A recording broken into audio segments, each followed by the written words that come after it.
Renda da terra. Agora vamos tratar sobre a renda fundiária, ou então chamada renda da terra. A renda da terra é uma remuneração que o proprietário terá direito a se apropriar simplesmente por ser o proprietário privado de um recurso natural. Conforme já vimos aqui, o valor somente é criado a partir do trabalho humano. Isso quer dizer que a terra nua, como qualquer outro recurso natural, na forma como se encontra naturalmente, não possui valor. O que acontece, como nos organizamos sobre o modo de produção capitalista, é o título de propriedade privada que concede a este possuidor o direito de receber uma renda em razão desta propriedade. Como então existe esse potencial em receber renda, a terra, que a princípio não teria valor, passa também a ser uma mercadoria cujo preço estará diretamente ligado à grandeza desta renda em potencial, de modo que, assim como funciona o cálculo econômico em uma economia de mercado, o preço será equalizado a partir da taxa média de lucro, onde o preço tendencialmente respeitará a proporção entre capital investido e renda em potencial. Mas então, como surge o direito de se apropriar desta fatia de renda a partir simplesmente da propriedade privada da terra? Vamos ao seguinte exemplo. 2 produtores industriais produzem uma determinada mercadoria Y.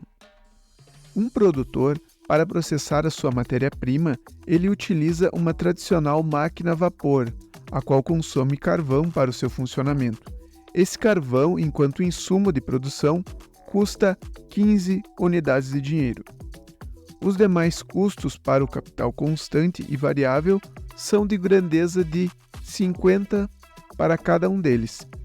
Isso leva a um custo final de produção de 115, e vamos supor que esta mercadoria possui um preço de mercado de 130, logo, o mais-valor aqui é de 15. Agora, um segundo produtor dessa mesma mercadoria Y possui na propriedade fundiária onde instalou a sua fábrica uma queda d'água. Com esse recurso natural à sua disposição, ele instalou uma roda hidráulica, a qual substitui a necessidade do uso de uma máquina a vapor e, consequentemente, carvão. Considerando que o custo dessa roda hidráulica é equivalente ao custo da máquina a vapor, manteria também o investimento em capital constante em 50, do mesmo modo que move a mesma quantidade de mão de obra e também mantém o capital variável no valor de 50. Note que, por fim, então o custo de produção agora é de 100, uma vez que não é necessário o gasto na compra de carvão, e se obtém o mesmo produto, cujo preço de mercado é de 130. Isso quer dizer que, além da apropriação, conforme no primeiro exemplo, deste mais-valor de 15, este proprietário desta terra, que contém a queda d'água, terá o direito a se apropriar de uma parte extra de valor, de mais 15. Esta renda extra é a que chamaremos de renda da terra, pois ela só foi possível a partir da propriedade privada e monopólio da utilização de um recurso natural, no caso desta queda d'água.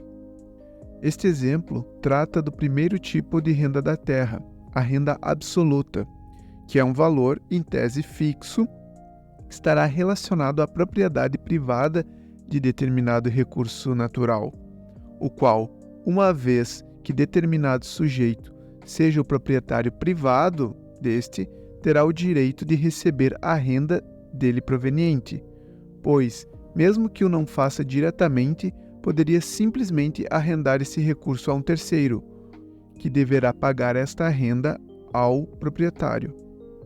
Isso porque, quando falamos de terras e recursos naturais, estes são finitos em nosso planeta, e a propriedade significa o monopólio do seu usufruto, o que quer dizer que a propriedade privada de um exclui o acesso de todos os demais indivíduos. É deste modo que a propriedade privada cria o monopólio de uso de determinados recursos e espaços.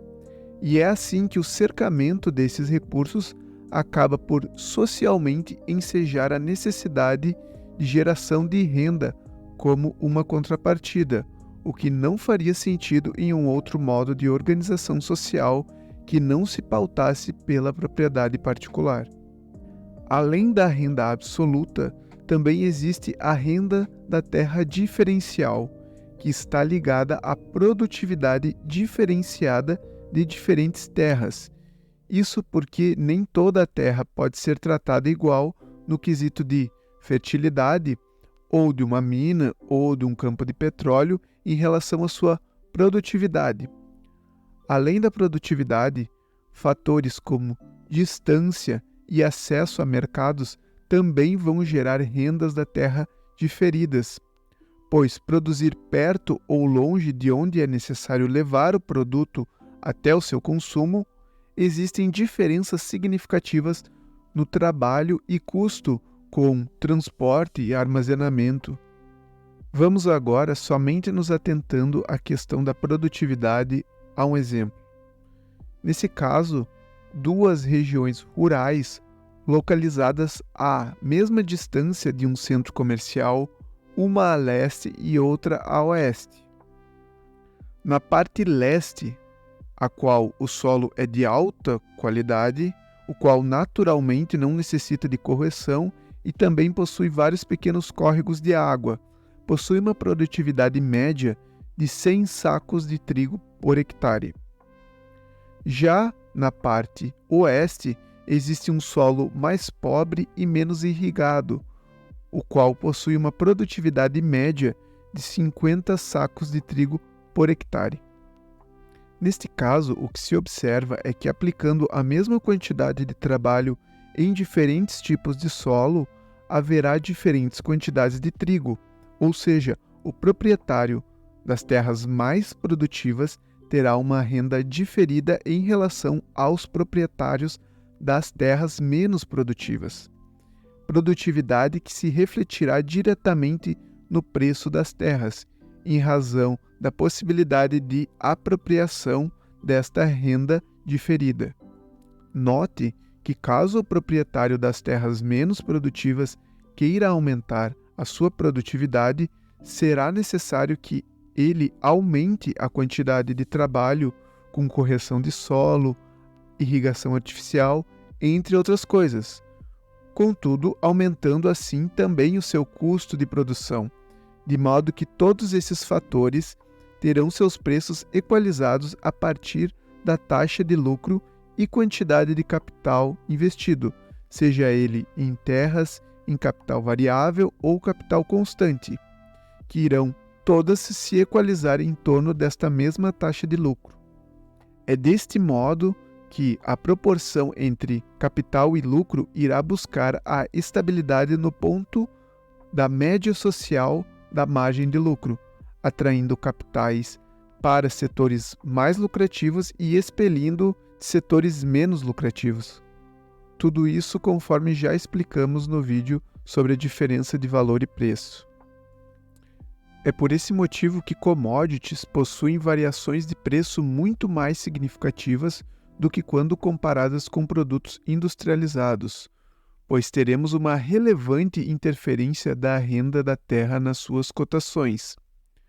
São todos esses detalhes, por exemplo, que a teoria do valor subjetivo ignora, e simplificando em muito a questão, de modo que tudo se resumiria a uma questão de oferta e demanda, excluindo esses fenômenos da sua análise e de compreensão da realidade que deixam muito a desejar.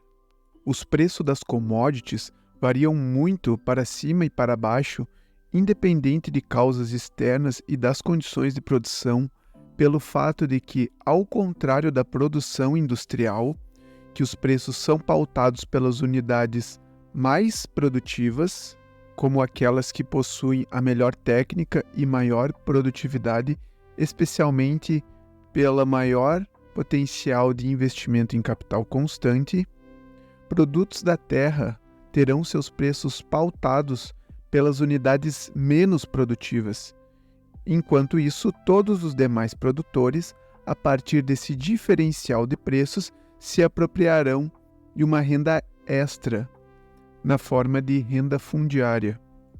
Vamos a um seguinte exemplo e considerar que determinado mercado demanda 1.000 sacos de milho ao ano. Só seria possível fazer uma safra ao ano em qualquer tipo de terreno disponível. Temos a terra A. Esta é a mais produtiva disponível. Com nenhuma correção de solo, consegue produzir 500 sacos de milho. Como é a mais produtiva, a produção se iniciará por esta terra. Contudo, ela sozinha não atende toda a demanda. Logo, a produção precisa se expandir para outras áreas, estas não tão produtivas quanto a porção de terra A. Mas, como é necessário, a produção será expandida para uma área B. Esta menos produtiva, pois seu solo não é tão adequado. Contudo, conseguirá produzir 350 sacos de milho. A partir desse momento, quando é necessária a produção em uma área de terra menos produtiva, a terra A, além da renda da terra absoluta, agora passa a gerar também uma renda de terra diferencial em relação à terra B. Como ainda a demanda não foi atendida, é necessário expandir a produção a uma outra terra, que é ainda menos produtiva, neste caso a terra C, e assim sucessivamente até encontrar o ponto de equilíbrio. A cada degrau que é dado no quesito de produtividade, um novo fato gerador de renda diferida será produzido, em relação a todas as demais terras mais produtivas, fazendo assim um efeito em cascata do valor a ser apropriado como renda da terra. Esse efeito em cascata acaba por desencadear variações de preço muito mais significativas do que quando comparadas a produtos industrializados, que, neste caso, eles serão pautados pelas unidades mais produtivas, onde as unidades menos produtivas irão simplesmente ser expulsas do mercado, sendo possível manter os preços de maneira muito mais estáveis e controladas. Enquanto aqui, em produtos que estão diretamente relacionados à terra, a lógica é justamente o oposto. Os preços serão pautados pelas unidades menos produtivas. Em outro momento, talvez poderemos nos aprofundar um pouco mais nessa questão. Esse vídeo aqui, como ele já está um pouco longo, vamos nos despedindo por aqui. Até uma próxima.